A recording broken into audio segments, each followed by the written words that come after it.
Well,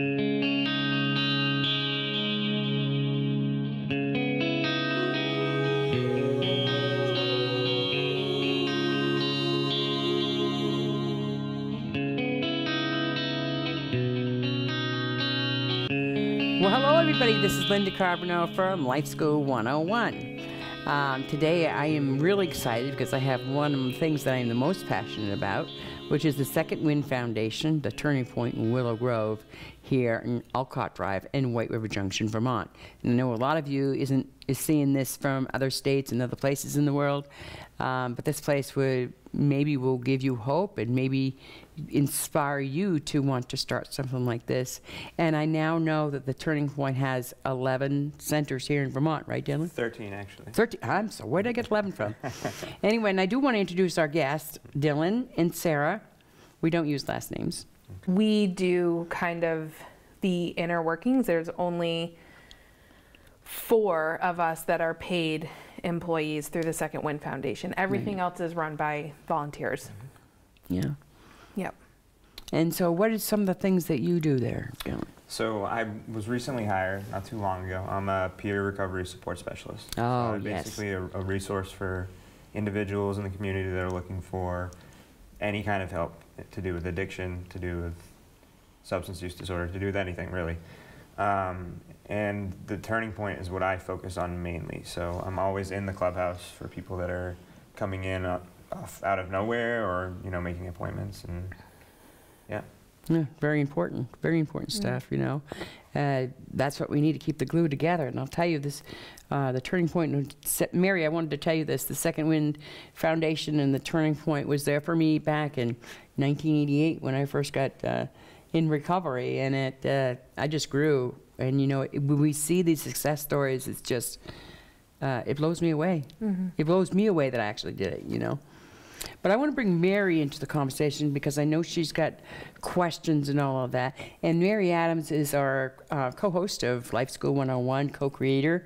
So Mary, I want to bring you into the conversation. I know you've never met Dylan or Sarah. They're saying hi. Well, thank you so much for being here. I have to tell you that I am so excited to have you as guests and to be able to have this conversation.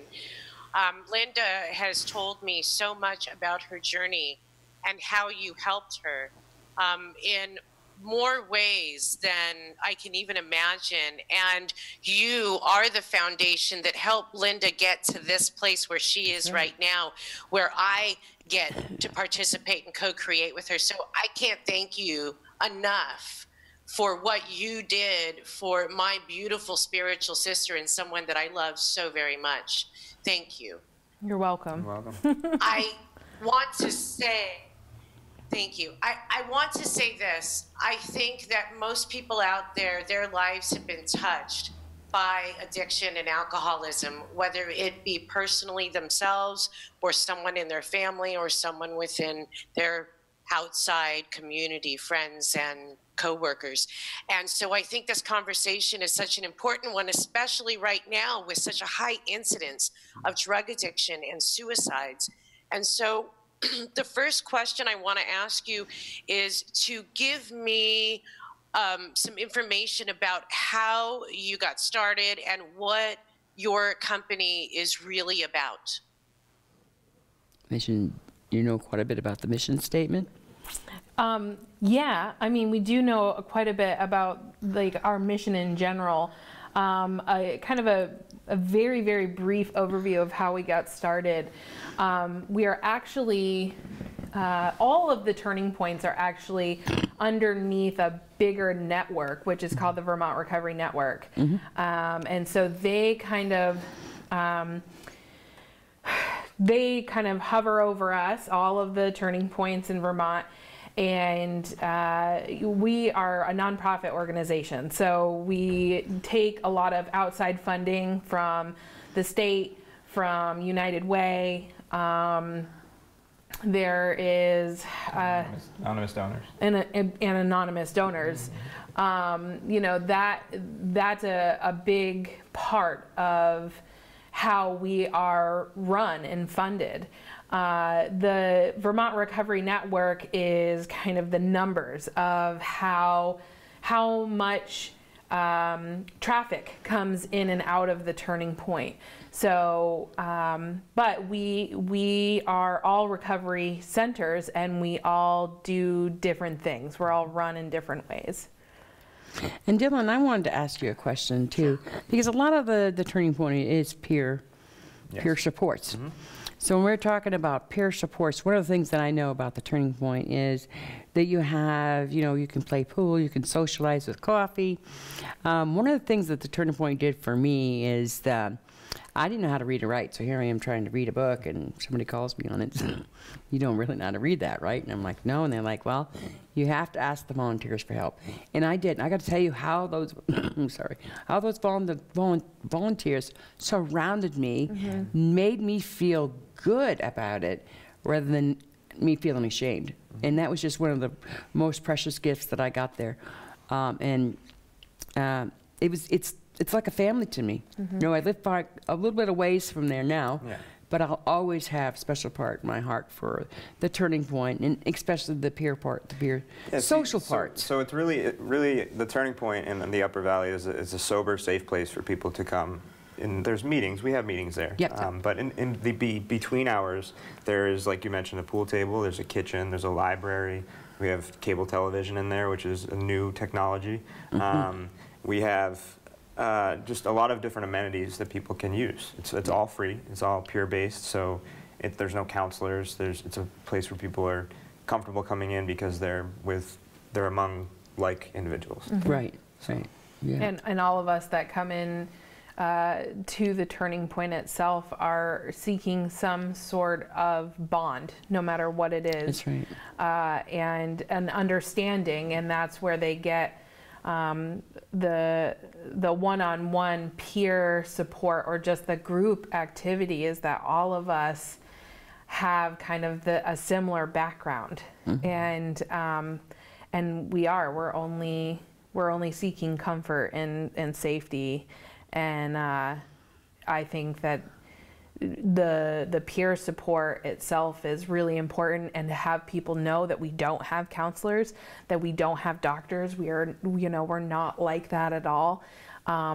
Some people are a little iffy about it. Like, they're like, well, you're not a doctor. Why are you telling me how to live my life? But then there's the other part of it where that's all people want. They don't want to be judged by somebody who's never gone through what they've gone through. Exactly, yeah. Yeah.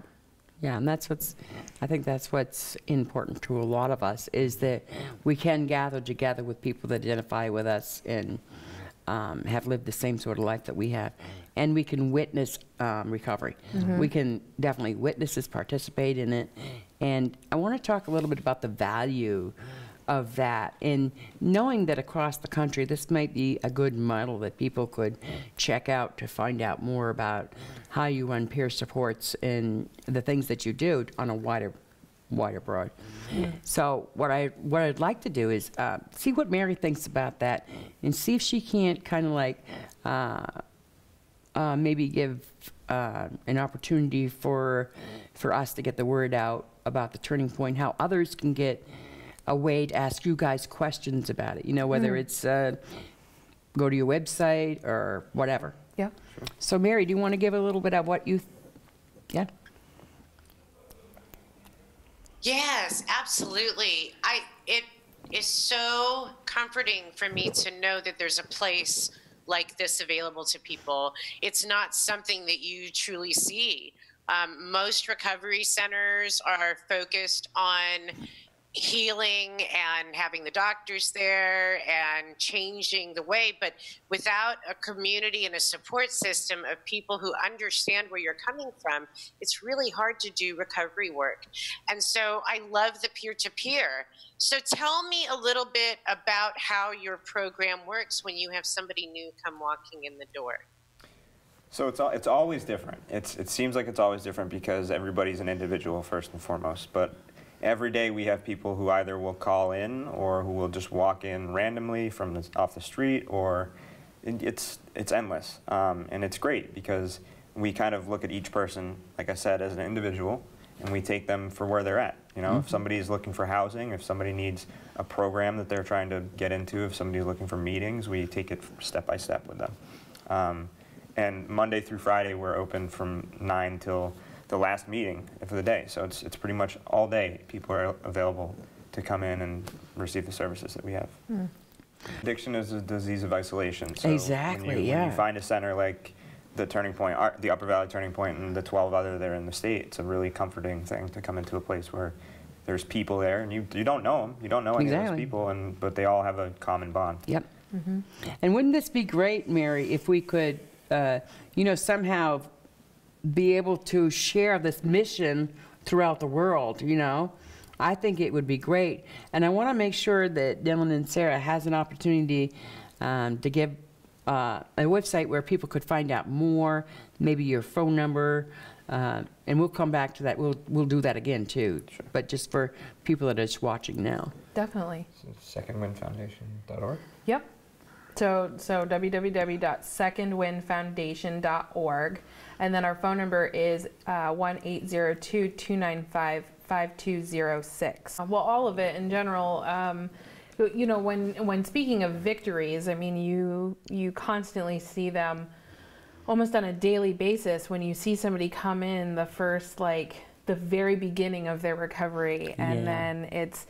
Even if it's just every week, sometimes it's every day. It's like you see their change. You see the fog lift from them. You see their personality get a little bit brighter and a little bit lighter. And before you know it, they've been in recovery for a long time, and their life has just completely changed. And that's, I think, the beauty of what we get to see on a daily basis. Yeah.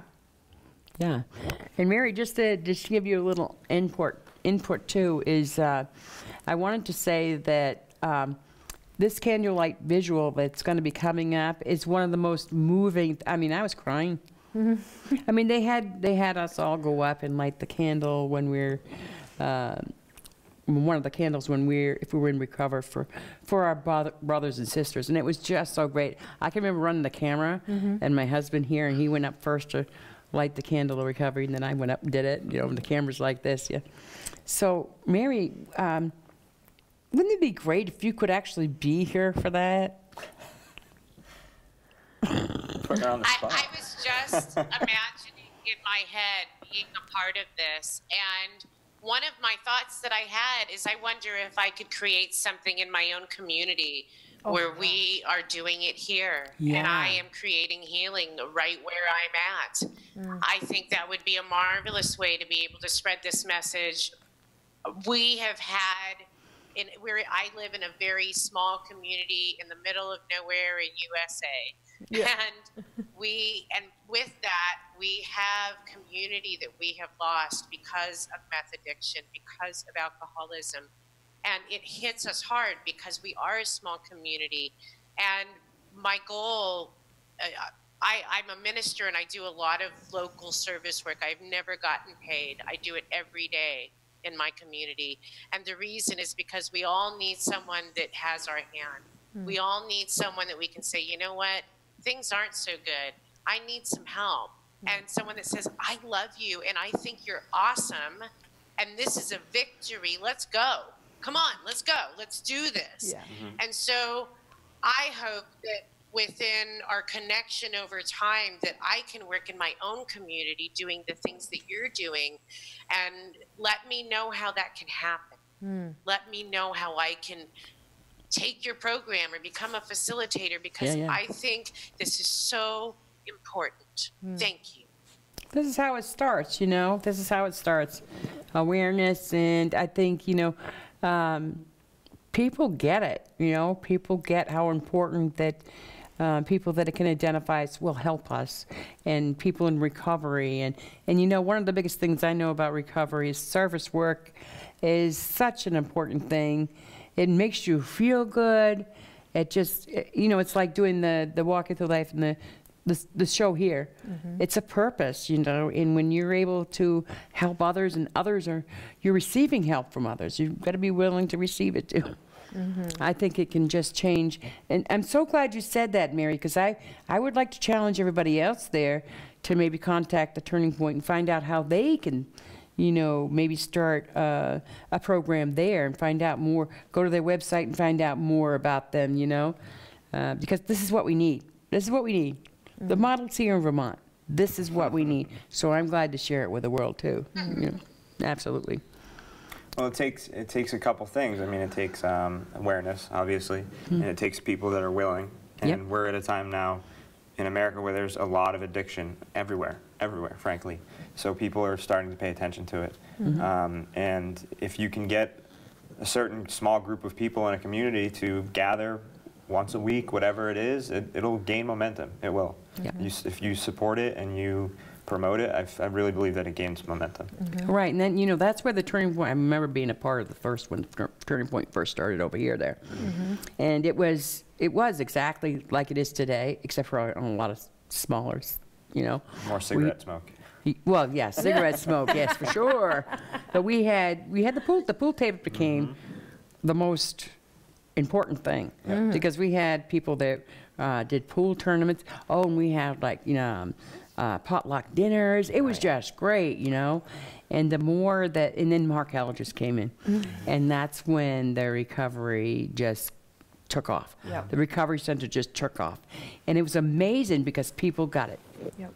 The way that he was able to share the mission, people got it, you know. And now Sheila Young is the executive director, and I love her. I really do. Yeah. I've known Sheila for many years, and yeah. So it's so nice. Isn't it nice, Mary, that they're willing to share all of this with the world, and whoever has questions or anything, then they can obviously contact the Turning Point and find out more, Yeah. you know. And of course, the Turning Point is a Absolutely. nonprofit. And so, Go ahead, Mary. oh, go ahead. That's exactly what I was going to ask. That's what I was going to ask. Go ahead, Lynn. I was going to say, you know, the Turning Point is a nonprofit, and they can always use donations for the work they do, because it's not only the Turning Point, it's the Second Wind Foundation. And I wanted to give you, Sarah, a chance to talk about Willow Grove and its mission, too, so that we can make sure people know. And maybe you can just give a little something so people know if they want to donate where they could send it to. Yeah, sure. So in general, you spoke of Mark earlier. When he came into the Turning Point or the Second Wind Foundation in general, he saw a need for something, and specifically housing and transitional housing. And he was able to get all of the information and all of his ducks in a row, and he was able to come up with what is now Willow Grove. And if I remember correctly, I'm not sure, I'd have to check back for an actual date, but I'm pretty sure it was 2005 was when the first house opened and our residents kind of came in. But we are, Willow Grove is specifically a transitional housing for women in recovery. And so it is strictly for women. And they are, people apply, and they are kind of given some boundaries, some rules and guidelines. Yep. They're given a person that they work with to put their life back in order, basically. And if they want the help, it is given to them. So they're given about 8 to 12 months is really kind of the maximum that we really like to see a person there. And then they are able to go back out into the community independently and live on their own. With being still engaged through the Turning Point and through the recovery community itself. It is not a facility, it's not a treatment center, it's a home. Like it is a house that has a kitchen and food, shelter in general. It has a really nice comfy couch. Like they, you know, and they're given a group of women that are getting sober together, and they learn how to cohabitate with each other in probably the most emotional and hormonal time of their life, you know, and it can be a little crazy sometimes, but if you have that strong desire to live a life of recovery, you can definitely be successful. And because I can only speak for myself in general, I lived at Willow Grove in the beginning of my recovery, and I lived there for 11 months of the first year of my recovery. And that's how I got introduced to the Turning Point. I went to treatment. I heard of Willow Grove. I grew up in this area, right? I've lived here my entire life, and I never knew about a recovery community. I never knew about Turning Point, anything like that. So I went to rehab. I heard about Willow Grove and what it did. I heard that it was in my hometown, so I decided to move there because I wasn't going to be able to go back to my mom's. I wasn't going to be able to live independently. I had a 3-year-old at the time, and I also knew that Willow Grove specifically is designed to help mothers and children recover together. Yeah. And I think that's the biggest, most important piece of Willow Grove, is that we do allow children to recover with their mothers, as long as the outside people kind of say yes, you know what I mean? So we provide all of the necessary things for them. And I was able to live there with my child, but first I needed to live there by myself. Yeah. And I needed to learn how to live life on my own before I could learn how to live life as a mom. Right. And so I can't imagine my recovery being the way that it is today, 6 years later, if it didn't start with Willow Grove, if it didn't start with the Turning Point and having a place to go. Absolutely. When I had nothing else to do. Yeah. Sarah, your explanation of your experience and having that kind of support community, I'm sure was absolutely life-changing in every way. And it's not something that most people get the opportunity to do. And it's a lot of the reason they don't end up in recovery, because they don't have that support system and they think they have to battle this on their own. Yeah. I love the fact that your child was included in your recovery. That is such an incredibly important point, because part of, our old life is we are connected to that drug, that drink, or whatever it is, and our children are present. We have to learn how to be able to cope once we become sober. Tools. And so it's such a powerful tool, and it gives you the opportunity to learn how to be a much better parent in a community of support. I'm sure that this creates a win-win opportunity for most of the women who come in there. Yeah, most certainly. And our children need to recover as well. Yeah. I mean, personally for myself, even though my child was, he's 1, 2, and 3, there are things I know he doesn't remember, but there are things that I know he witnessed in those first 3 years of his life. And this is usually when I tell my story, this is usually when I get really emotional. He witnessed things that no child should ever have to witness, ever.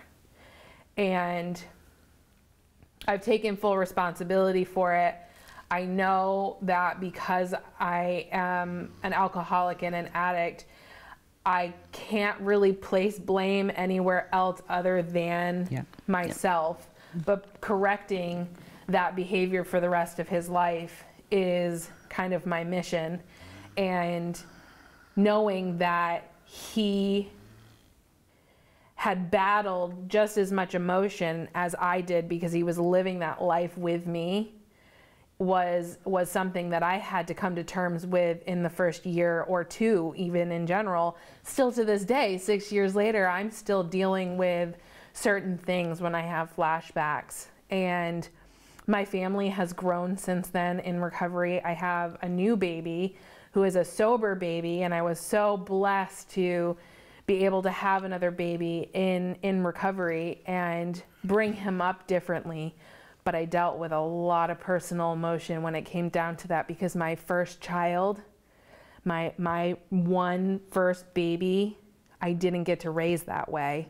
And so I had to go and seek outside help. I had to go to a mental health counselor to actually help me process those thoughts and those emotions. So sometimes it does take a doctor. Sometimes it does take a clinician, you know what I mean? But otherwise, I have friends, I have family, you know, that have made such an impact in my life, and I don't have to raise my children alone. That's another great thing. And I know that there's other programs that you guys offer there too. Could you maybe talk a little bit about them? Sure. So we have the garden variety AA meetings, and, but we've also been including more of a diverse kind of atmosphere. So we have a Refuge Recovery now, which is a Buddhist-based meditation meeting. Nice. We just started an All Recovery, which is a meeting. It's a relatively new meeting format that I believe, and it's kind of just if you have any kind of addiction and you have any kind of family member with addiction and you need support, you go to that group.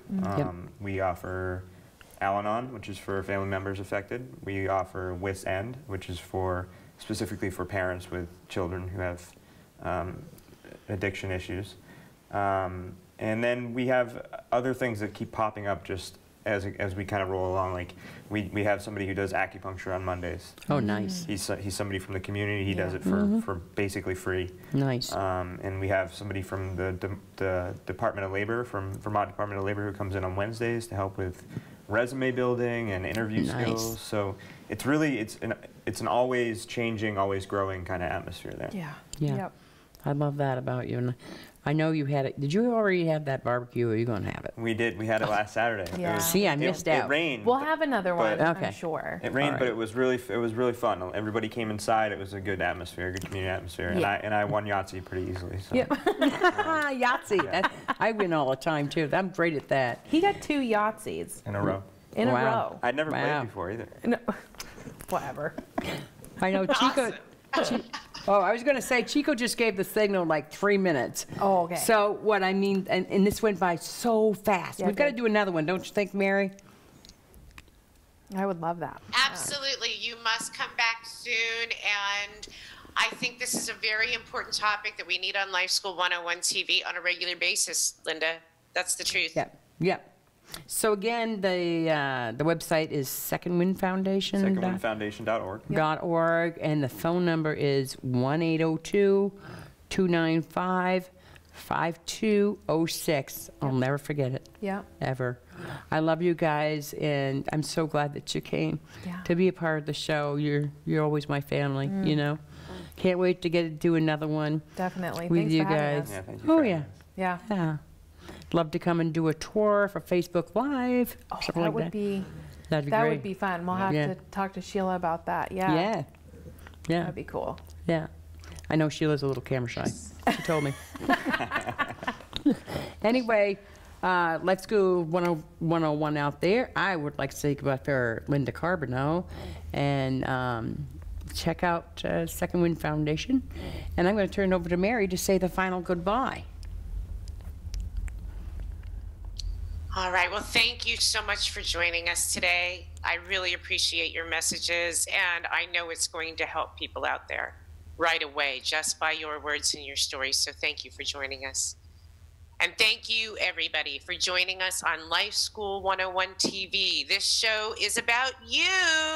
So let us know what topics you want to talk about, what conversations you would like to have, and we will have people on the show to talk about that. Also, find us on Facebook, Life School 101 TV. You can find us on YouTube, and you can go to our website, lifeschool101.tv. Thanks, everybody, for joining us, and have a fabulous day. Bye-bye. My little girl, well, she means everything to me. She can lift me up, take me down. She can see inside of me, and I'm all rolled up inside her little arms tonight. There's no other place I'd